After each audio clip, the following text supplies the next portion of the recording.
शुरू होती है एक कपल को दिखाने से जो दोनों टूरिस्ट होते हैं। इनमें लड़की का नाम हैदर था जो अपने ग्रुप के साथ ऑस्ट्रेलिया घूमने आए हुए, लेकिन ये ज्यादा देर तक सोए रहे इसलिए ग्रुप इन्हें छोड़कर चला गया। जिस चीज का फायदा उठाकर ये लोग समंदर किनारे आ जाते हैं ताकि शार्क केज वाला एक्सपीरियंस ले सके, यानी इन्हें पिंजरे में डालकर पानी में छोड़ दिया जाएगा और ये शार्क को बहुत ही करीब से देखने का एक्सपीरियंस लेंगे। अब जिस आदमी के पास वो आए थे उसका नाम टकर था और उसने शार्क के इस एक्सपीरियंस का नाम टकर एक्सपीरियंस रखा था। वो फिलहाल यहाँ पर नहीं था, इसलिए वो दोनों उसके एक साथी के पास गए जो कहता है कि टकर कुछ दिन आराम करना चाहता है, इसलिए वो तुम्हें एक्सपीरियंस करवाने नहीं लेकर जाएगा। पर इतने में टकर खुद आ जाता है। वो काफी पुरजोश नजर आ रहा था। कहता है ऐसे कैसे मैं लेकर नहीं जाऊंगा, मैं तुम दोनों का एक्सपीरियंस जरूर करवाऊंगा। जिसके बाद वो दोनों को कश्ती में बिठाकर समंदर में निकल गया। वो इन्हें बताता है कि बचपन में मैंने शार्क के हमले से सरवाइव किया था, यानी मैं जिंदा बच गया था और उसके निशान मेरे जिस्म पर आज भी हैं। जो बताकर वो निशान उन्हें दिखाता भी। उसने कहा बस उसी दिन से शार्क से मेरा अजीब सा लगाव बन गया। ये सुनकर हैदर कहती है ये जॉब तुम्हारे लिए कितनी मुश्किल होगी मैं समझ सकती हूँ। काफी ड्राउना एक्सपीरियंस रहा होगा तुम्हारा। शार्क के हमले से बचे थी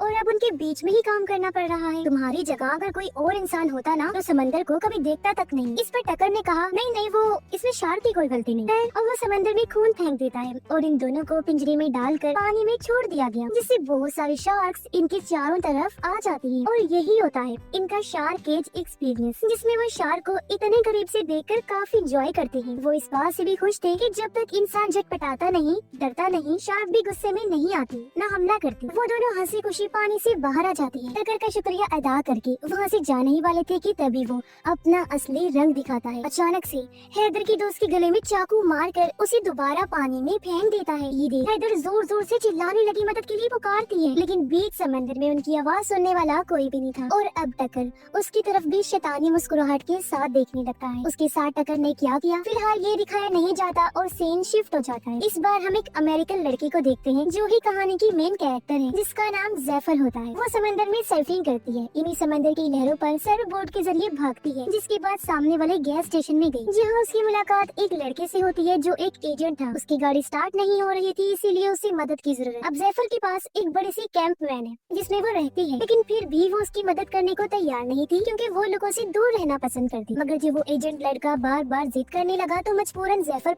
उसकी मदद करने को तैयार हो जाती। वो उसे अपनी वैन में बिठा लेती है लिफ्ट देने के लिए। जिस बीच उनके बीच इतनी बातें हुई कि एक दूसरे को वो पसंद करने लगे। उनकी दोस्ती हो गई क्योंकि दोनों को भी सर्फिंग बहुत पसंद। ये और टाइम साथ गुजारना चाहते थे, इसीलिए दोनों लड़के के घर के बाहर वैन में ही रहे और अच्छा टाइम साथ गुजारते हैं। जिस बीच जैफर का दोस्त इनकी बाहर फेंक देता है जो सर्फ बोर्ड में फिन लगाने के काम आती। अब जैफर का दोस्त इस रिश्ते को लेकर बिल्कुल सीरियस हो गया था, इसलिए वो जैफर से कहता है कि हमें एक साथ रहना चाहिए क्योंकि मुझे लगता है हम किसी वजह से मिले हैं। लेकिन जैफर की आदत अलग थी, वो हमेशा एक जगह पर रुकना नहीं चाहती। वो तो उसके दोस्त के घर के अंदर तक नहीं गई। लड़का अकेला ही खाना बनाने के लिए घर के अंदर जाता है और जब तक वो वापस आया जैफर वैन लेकर जा चुकी थी, जिससे उस बेचारे का दिल टूट गया, जबकि वो अभी भी उसे याद कर रहा था। जैफर सीधा बीच पर जाती है सर्फिंग करने के लिए। अब उसे सर्फ बोर्ड में फिन लगानी थी, लेकिन फिन की तो उसके दोस्त ने फेंक दी थी, इसीलिए वो पास खड़े ट्रक में से फिन ढूंढने लगती है, जो ट्रक था टकर का, जो अब खुद भी पीछे से आ जाता है। अब फिन की तो उसने दी, लेकिन बातों बातों में वो उससे जरूरी बातें भी उगलवाता है, जैसे वो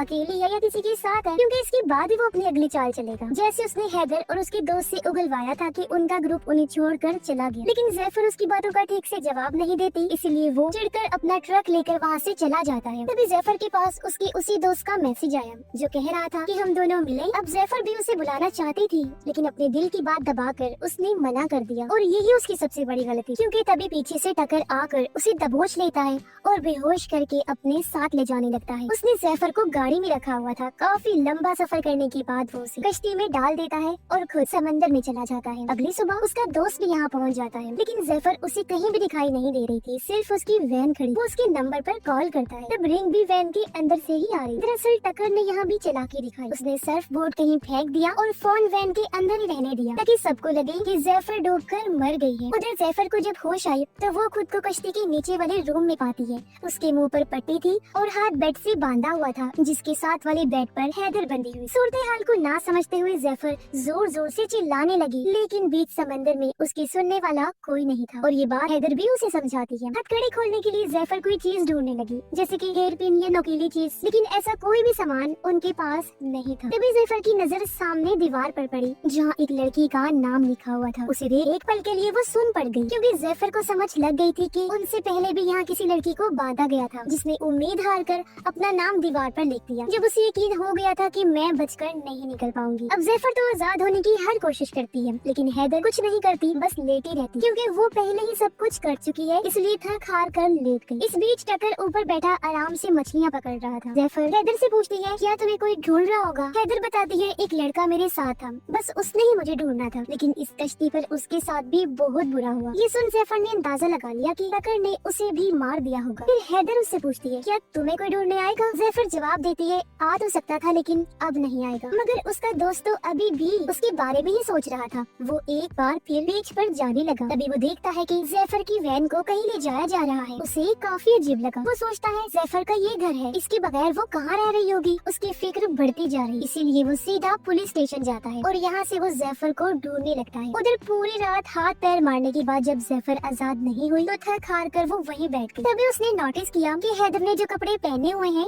उसमें तार लगी हुई है। तार को लेकर वो हथकड़ी खोलने वाली थी कि तभी टकर उनके लिए ब्रेड और पानी लेकर आ जाता है। अब क्योंकि ये पूरा कमरा काफी गर्म था, इसलिए हैदर जल्दी से पानी लेकर पी जाती है। लेकिन जिस तरह वो खुद को चादर से छुपा रही थी वो देखकर टकर को शक होने लगा। लेकिन इससे पहले वो चादर हटाकर देखता, जैफर उसका ध्यान अपनी तरफ कर लेती है, ये कहकर कि मेरा खाना मुझे दे दे, बहुत भूख लगी। वो भी झट से पानी पी जाती है। टकर भी उसे थोड़ा डरा कर वहाँ से चला जाता है। उसके जाने के बाद जैफर फिर से हथकड़ी खोलने की कोशिश करने लगी, लेकिन तभी उसकी आंखें बंद होना शुरू हो जाती हैं क्योंकि टकर ने पानी में बेहोशी की दवाई मिला दी थी और अब इससे पहले वो आजाद हो पकड़ी जाती है, जिसके साथ ही दोनों बेहोश हो गए। जैफर को जब होश आया तो वो खुद को ऊपर डेक पर पाती है, जिसे कुर्सी से बांधा हुआ, जबकि सामने हैदर को स्ट्रैप से बांधा हुआ था, यानी बेल्ट वगैरह से लटकाने के लिए। टकर ने सामने कैमरा भी सेट कर लिया था सब कुछ रिकॉर्ड करने के लिए और इस सब को वो शूट कह रहा था। वो यहाँ हैदर के बाल काट लेता है और उसके साथ उल्टी सीधी बातें करने लगा। कहता है, गॉड ऊपर नहीं नीचे है, पानी के अंदर, यानी वो शार्क को गॉड कह रहा था। वो ये भी कहता है कि शार्क्स बुरी नहीं है बल्कि इंसान बुरे हैं, वो ही उन्हें मारते। जिसके बाद वो पानी में खून डाल देता है जिससे शार्क्स भी आ गई और रस्सी की मदद से वो हैदर को पानी में छोड़ देता है। अब एक तो खून था, ऊपर से हैदर झटपटा रही थी, इसीलिए शार्क्स को गुस्सा आ गया। वो बुरी तरह उस पर हमला करके उसके जिस्म को चीर फाड़ कर देती है और ऊपर वाला हिस्सा नीचे से अलग कर देती है, जिससे दर्दनाक उसकी मौत हो जाती है। और उसकी मौत टकर अपने कैमरा में रिकॉर्ड कर लेता है। लेकिन अपनी आंखों से ये सब होता देखकर जैफर दहशत में आ गई। वो रोते हुए दीवार पर अपना और हैदर का नाम भी लिखती। तभी उसने नोटिस किया कि यहाँ एक दो लड़कियों का नहीं बल्कि बहुत सारी लड़कियों का नाम लिखा हुआ है, जिन्हें पेट करके छुपा दिया गया, जिसका मतलब कि टकर एक पागल इंसान तो है, साथ ही वो सीरियल किलर भी है और उसने बहुत सारे टूरिस्ट लड़कियों को अपना शिकार बनाकर बेरहमी से मार डाला। इसका सबूत ऊपर रखी बहुत सारी टेप्स थी जिनमें उन सब लड़कियों की मौतें रिकॉर्ड और हर टेप पर मरने वाली लड़की के बाल लगे हुए थे। इनमें नई टेप हैदर की जुड़ती है और अगली होने वाली थी जैफर। समंदर में हम हैदर के जिस्म का बचा हुआ हिस्सा तैरता हुआ देखते हैं, जो काफी दर्दनाक सीन। जैफर का दोस्त सर्फिंग करने के बाद अभी भी बीच पर भटक रहा था, जहाँ उसे जैफर का सर्फ बोर्ड मिला, जिससे उसकी परेशानी और बढ़ जाती है। वो सोचता है उसका सारा सामान आस पास ही, तो फिर जैफर कहाँ पर है? रात को टकर फिर से नीचे आया जैफर के लिए पानी और ब्रेड लेकर, लेकिन जैफर जो गुस्से से भरी हुई थी वो टांग मारकर ट्रे गिरा देती है और उसके मुंह पर ही कह देती है कि तू खुद को शार्क समझता है ना, लेकिन तो शार्क नहीं, एक कीड़ा है, सिर्फ एक कीड़ा, पागल कीड़ा। जो सुनकर टकर वहाँ से गुस्से में चला गया। अब जैफर वहाँ पड़ी बाल्टी को तोड़ती है, जिसकी मदद से उसने नुकीला हथियार बना लिया था, क्योंकि उसे पता था कि टकर दोबारा जरूर आएगा। अब जैफर ने पानी तो पिया नहीं था, इसलिए टकर उसे बेहोशी वाला इंजेक्शन लगाने जाता। जैसे ही वो पास आया, जैफर वो नुकीला हथियार उसकी गर्दन में घुसा देती है, जिससे वो पीछे जा गिरता है। जैफर जल्दी से चाबी लेकर खुद को खोल भी लेती है और वहाँ से भागने लगी, लेकिन तब तक टकर भी उसकी टांग में इंजेक्शन लगाने में कामयाब हो गया। भागकर वो ऊपर आई, रेडियो के जरिए मदद मांगती है, लेकिन आगे से कोई जवाब नहीं आता। तभी उसे सामने एक कश्ती दिखाई दी, इसलिए वो जोर जोर से चिल्लाने लगी ताकि उनका ध्यान इस तरफ आए, लेकिन उस कश्ती में पार्टी चल रही थी, तो आवाज वहाँ पहुँचना बहुत मुश्किल था। इतनी ही देर में टकर भी ऊपर आ जाता है, जिसे देख जैफर उसका कैमरा उठा लेती है। कैमरा को लेकर वो काफी परेशान हो रहा था, इसलिए जैफर वो पानी में फेंक देती है, जिसके बाद खुद भी पानी में कूद जाती है, इस उम्मीद के साथ कि मैं सामने वाली कश्ती तक पहुंच जाऊंगी। लेकिन बीच में ही वो बेहोश हो जाती है। तब टकर उसे फिर से पकड़ लेता है और वापस लाकर एक बार फिर कश्ती में बांध देता है। अब जाहिर है उसके पास कैमरा नहीं था, तो जैफर को रिकॉर्ड कैसे करेगा, और अगर उसकी मौत रिकॉर्ड नहीं कर सकेगा तो जाहिर है वो उसे मारेगा भी नहीं। यही सोचकर जैफर ने सारा प्लान किया, इसलिए अब टकर वापस किनारे पर आ जाता है ताकि नया कैमरा ला सके। जैफर को कश्ती कश्ती में ही बांध कर वो ट्रक लेकर निकल जाता है। इसी बीच पुलिस भी जैफर को ढूंढने में लगी होती है, लेकिन उसके दोस्त को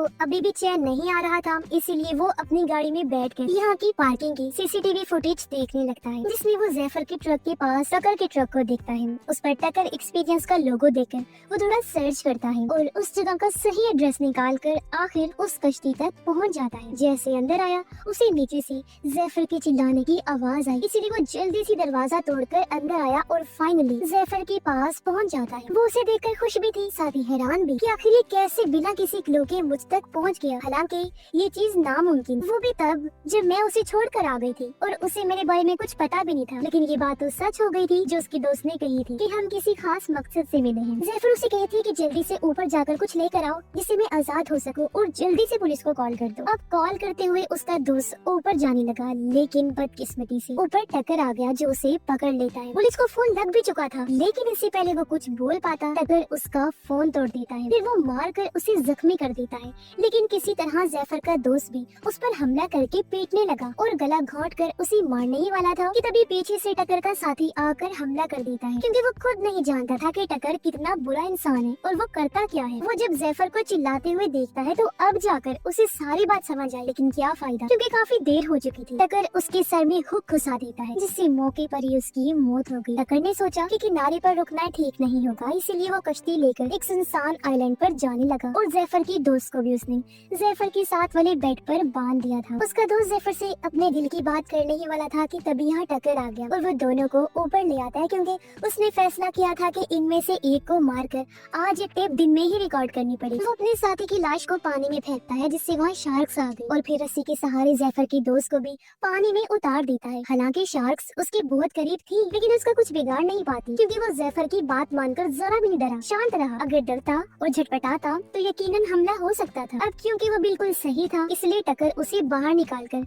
वापस कश्ती में ले आता है दूसरा तरीका आजमाने के लिए। इस बार उसने जैफर के दोस्त के जिस्म पर बहुत सारे कट्स लगाए और फिर उसे पानी में छोड़ा, यानी कि अब उसके बचने के चांसेस बहुत ही कम। लेकिन तभी टकर की नजर वहाँ आ रहे हेलीकॉप्टर पर पड़ जाती है जो जैफर को ढूंढ रहा था, इसलिए वो उन दोनों को फिर से नीचे ले जाकर बांध देता है। अब शार्क से तो उसकी दोस्त की जान बच गई थी, लेकिन उसकी हालत बहुत खराब थी, खून बहने से उसकी मौत हो सकती थी। उसकी हालत देखकर जैफर अपना हाथ हथकड़ी से निकालने की बहुत कोशिश करती है, लेकिन कोई फायदा नहीं होता। अब उसे कुछ और नहीं सोचा, वो अपना अंगूठा तोड़ लेती है ताकि हाथ बाहर निकाल सके, लेकिन इसके बावजूद भी हाथ बाहर नहीं आता। फिर उसने और भी खतरनाक चीज की, अपने दांतों से बाकी अंगूठे का हिस्सा अलग किया। हालांकि उसे बहुत तकलीफ हुई, लेकिन अब जाकर वो आजाद हुई। तभी यहाँ टकर भी आ गया उसे बेहोश करने के लिए, लेकिन वो उसे ही चकमा देकर रूम से बाहर चली गई, उसे अंदर ही लॉक कर देती है। लेकिन टकर वो चालाक था, उसे बाहर निकलने का दूसरा रास्ता पता था। ऊपर आकर जैफर कश्ती को स्टार्ट कर देती है, लेकिन टकर रूम से बाहर आकर पूरे सिस्टम को ही बंद कर देता है। अब कोई और रास्ता नहीं था, इसीलिए वो टकर से भिड़ गई। काफी देर तक उसे लड़ने के बाद पानी में कूद जाती है सामने वाली आइलैंड पर जाने के लिए, जहाँ शादी चल रही थी। लेकिन मुसीबत उसके लिए बहुत, क्योंकि हाथ में से खून निकल रहा था,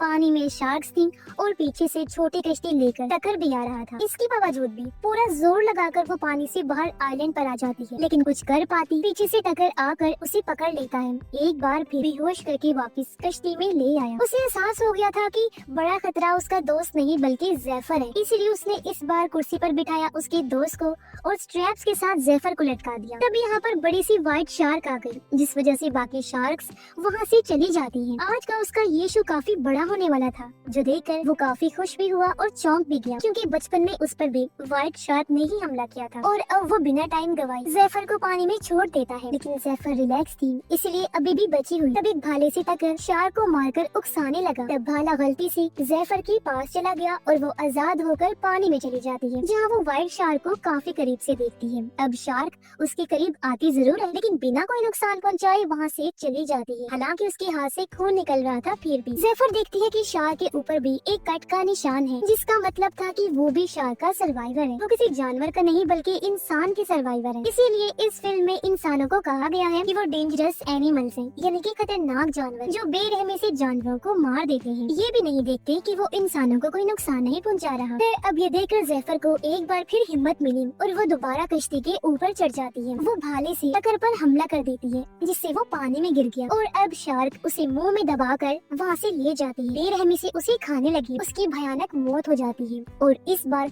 सबसे अच्छे टेक खुद टकर जैफर की ही बनती है, एकदम परफेक्ट शूट। लेकिन इसी बीच जैफर भी पानी में गिर जाती है, जो देखकर उसका दोस्त काफी परेशान हो गया क्योंकि उसे लग रहा था कि वो भी मर जाएगी और मैं भी। वो काफी दुखी था, लेकिन जैसे तैसे जैफर फिर से निकलकर बाहर आ गई और अपने दोस्त को संभालती है क्योंकि वो काफी बहादुर लड़की। जैफर फ्लेयर जलाकर वहाँ से गुजर रही कश्ती को बुलाती है, जो खुशकिस्मती से इन्हें देख लेती है और मदद के लिए आने लगी। और कुछ इस तरह अपनी बहादुरी की वजह से जैफर ने अपनी और अपनी दोस्त की जान बचा ली। और इसी के साथ ही इस फिल्म की कहानी यहीं पर खत्म हो जाती है।